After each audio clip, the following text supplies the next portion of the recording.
एक मोठी बातमी आपल्या समोर येते। समान नागरी कायदा लवकरच विधिमंडळात 7 जणांची समिती गठीत, मुख्यमंत्र्यांची विधानसभेत घोषणा।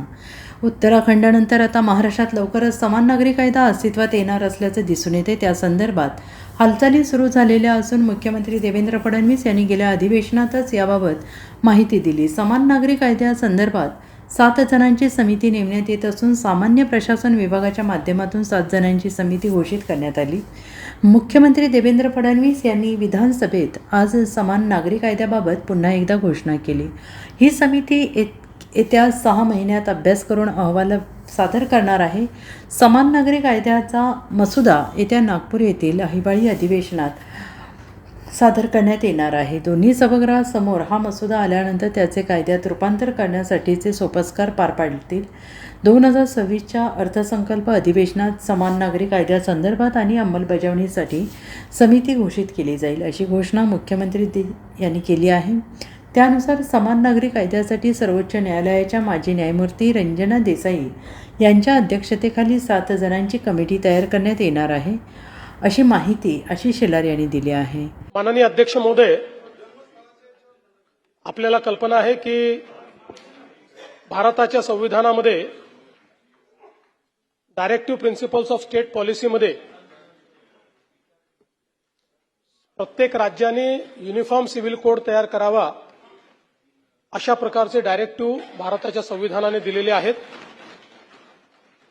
आणि त्यानुसार 2026च्या अर्थसंकल्पीय अधिवेशनात समान नागरी कायद्याच्या अंमलबजावणीसाठी तो तयार करण्यासाठी समिती गठीत करण्यात येईल, अशी मी घोषणा केली होती। त्या अनुषंगाने राज्य शासनामार्फत सर्वोच्च न्यायालयाच्या निवृत्त न्यायाधीश न्यायमूर्ती श्रीमती रंजना देसाई यांच्या अध्यक्षतेखाली 7 जणांची समिती गठीत करण्यात येत आहे। समितीची रचना खालीलप्रमाणे आहे।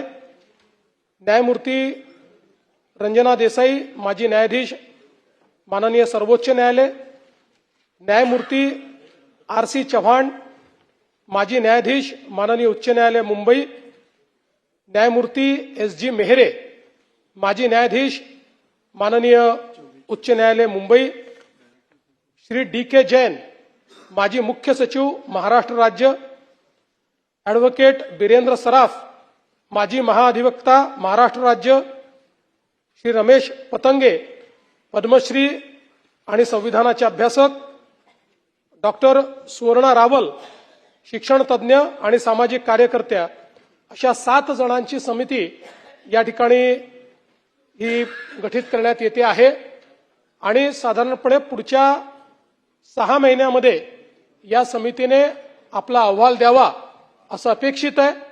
आमचा प्रयत्न असेल की अशा प्रकारचा अहवाल घेऊन आपलं जे नागपूरचं अधिवेशन आहे, शीतकालीन अधिवेशन, या अधिवेशनामध्ये हा कायदा या ठिकाणी दोन्ही सभागृहापुढे आणावा अशा प्रकारचा प्रयत्न आम्ही करणार। Bureau report SBN Marathi, Mumbai.